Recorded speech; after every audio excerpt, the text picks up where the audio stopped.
Good morning. So, my wife was looking over a an online article um that was speaking about Rikers Island.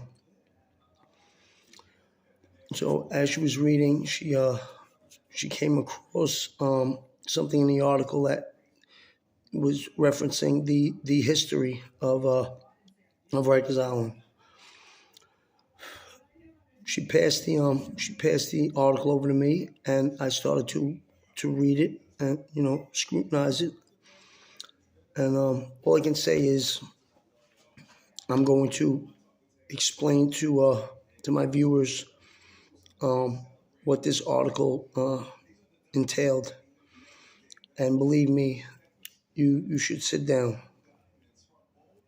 If you care about this whole social reform, prison reform thing, this is going to bother you. So anyway, there's a um, I guess you can call it a myth as far as the history of Rikers Island and its origin, things like that.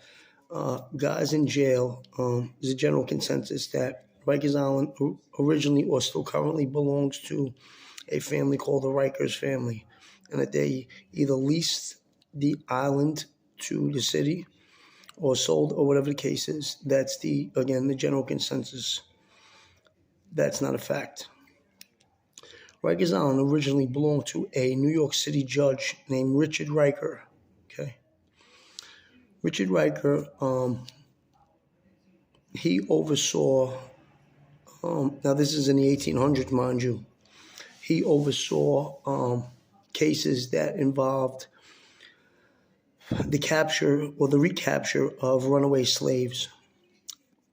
Now, New York City is considered, as far as um, the slave trade, only second to South Carolina, which is probably considered next to like Virginia and states like that, um, the highest number of slaves and plantations, things like that. Which also shocked me. I didn't know that because I said to myself, it's a state in the north and blah blah blah, right? So anyway, um, they used to bring even free black people, free black men, in front of this judge, and this judge would send them to Rikers Island. It was his private property, okay, to be held for transportation or deportation. I don't know if that's the right word or I'm using the right context when it comes to interstate transport. But basically, they were transported back to the South. Now, these men were a lot of them were, again, they were free black men. They were not slaves, but he would deny them hearings. Um, he would refuse them trial. He wouldn't allow them to bring forth witnesses. If you were caught and brought in front of Judge Riker, you were sent to Rikers Island until they were ready to transport you back to the South. Now, this judge, this devil, used to, and that has nothing to do with his skin color. It's just he was a devil. And I hope he's in a proper place right now.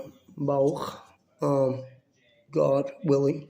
He used to receive kickbacks from bounty hunters in order to practice in the negating of due process rights in reference to the African American men that were brought forth in front of him.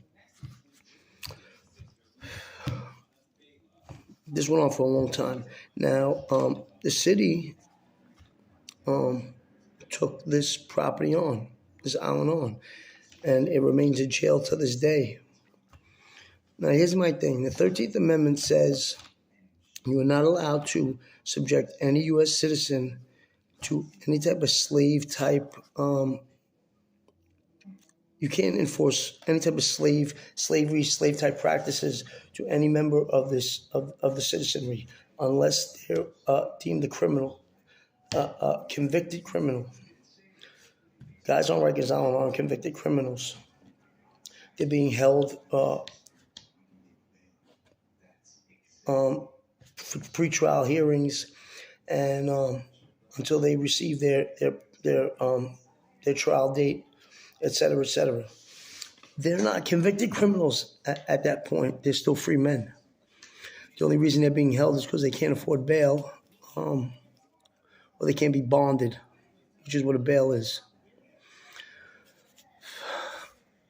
I'm sure that they never acknowledged the fact that this was a slave quarters, and because they never acknowledged the fact that it was a slave quarters, there was no way that they were able to, or that that